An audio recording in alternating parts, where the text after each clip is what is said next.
Oke teman-teman semuanya, jadi kemarin saya baru saja menonton video dari Om Ferry Irwandi dan saya kepikiran untuk membuat video yang konsepnya sama seperti beliau ya, mungkin sedikit untuk memanfaatkan momentum teman-teman ya.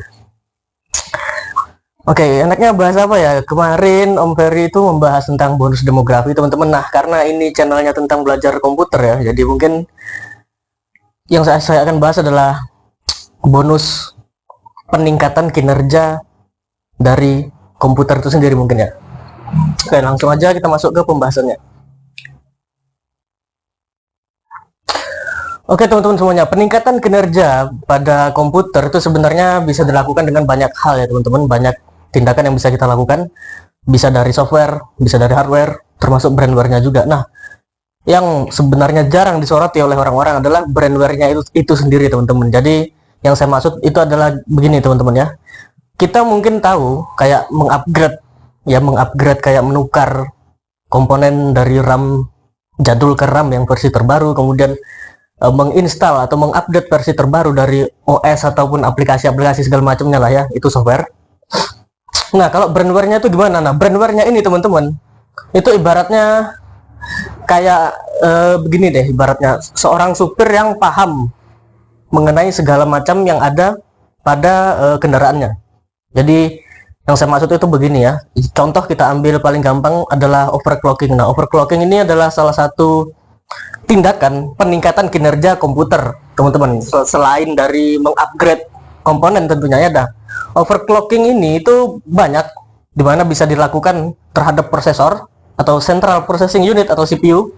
Kemudian yang kedua itu ada pada RAM dan bahkan sampai motherboard sekalipun itu bisa di overclocking.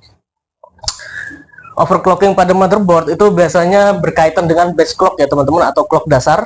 Nah, disinilah kunci kenapa saya bilang bahwa brandware itu juga perlu untuk diedukasi, atau brandware-nya juga perlu perlu pegang atau pemahaman perlu memegang pemahaman tentang overclocking ini tadi gitu loh.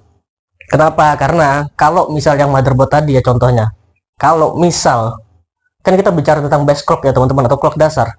Kalau dia meningkatkan clock itu overclock, artinya frekuensinya ditingkatkan lebih atau di atas dari pada frekuensi standarnya, yang artinya semua suplai daya listrik ya kan, semua suplai clock listrik kepada semua komponen yang tersambung ke motherboard, karena frekuensi base clocknya tadi ditingkatkan ya, otomatis semua frekuensi yang masuk ke semua komponen dari yang terhubung ke motherboard itu akan mengalami peningkatan atau mengalami overclocking. Nah, disinilah kenapa kok brandware-nya itu perlu paham betul tentang apa yang ia lakukan.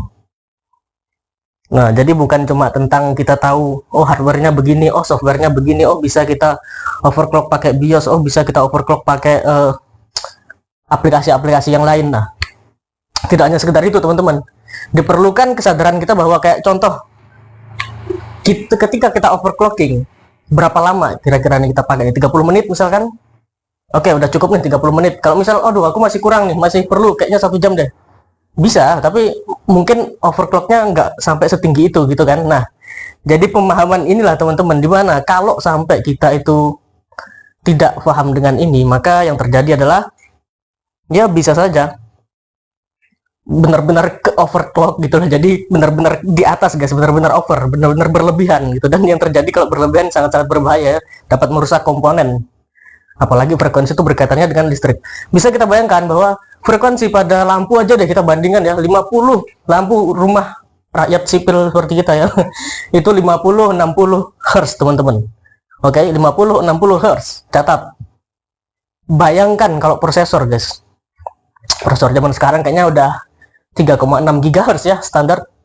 Saya lihat teman-teman saya punya semua itu rata-rata 3,6 GHz. Bayangin guys, 3,6 GHz itu kalau diterjemahkan itu berarti angkanya ya 3 miliar Hz. 3 miliar Hz guys. Bayangin, bandingkan sama 50/60. Si lampu ini aja 50/60 frekuensinya itu sudah panas kayak begini. Gimana kalau prosesor? Nah, apa nggak bahaya? Nggak bahaya tah. Oke, jadi itulah yang ingin saya sampaikan teman-teman. Jangan sampai bonus dari peningkatan kinerja komputer, teman-teman, malah menjadi malah menjadi bencana kecepatan rusaknya performa dari komputer kalian. Ya ini sama lah kayak yang kalau Om Ferry kemarin kan bilang bonus demografi bisa menjadi bencana demografi, maka ini juga sama, bonus peningkatan kinerja bisa menjadi bencana penurunan atau pengerusakan atau brokennya kinerja dari komputer kalian itu sendiri. Nah, oke, jadi saya rasa sekian dari saya teman-teman, mungkin singkat saja karena sudah malam dan ada orang tua saya ingin tidur mungkin, jadi saya rasa semoga video ini bisa bermanfaat ya. Sampai bertemu lagi di konten selanjutnya untuk teman-teman, and see ya.